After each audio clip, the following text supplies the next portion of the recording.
திருவண்ணாமலை என்றாலே அண்ணாமலையாருடைய கோயில்தான் முதன்மை.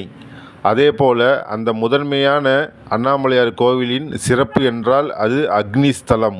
அக்னிஸ்தலம் என்ற கூடிய இருக்கும் இந்த கோயிலுக்கு ஒரு நாளைக்கு லட்சக்கணக்கான பக்தர்கள் வந்து போக இருக்கிறது. அப்படி இருக்கும் இந்த சூழலில் அனைவருமே அண்ணாமலையாரை போய் பார்த்துவிட வேண்டும் என்று மணிக்கணக்கில் காத்திருக்கும் பக்தர்கள் அதிக அளவில் உள்ளனர்.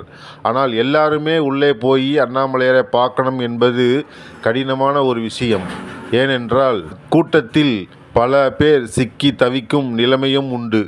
இதையெல்லாம் நீங்கள் ஒரு நிமிடம் உட்கார்ந்து யோசிக்கும்போது உங்கள் மனதை கண்டிப்பாக ஒரு மாற்றம் வரும்.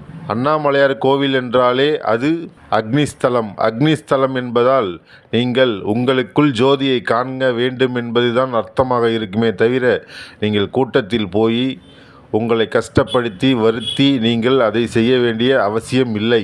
அதனால் நீங்கள் செய்யக்கூடியது என்றால் தனிமையில் சிறிது நேரம் அமர்ந்து கண்களை மூடி உங்களுக்குள் அந்த ஜோதியை பாருங்கள். பல அண்ணாமலையார் உங்களுக்கு கண்டிப்பாக காட்சி அளிப்பார். உங்கள் வாழ்க்கையை மாற்றுவார்.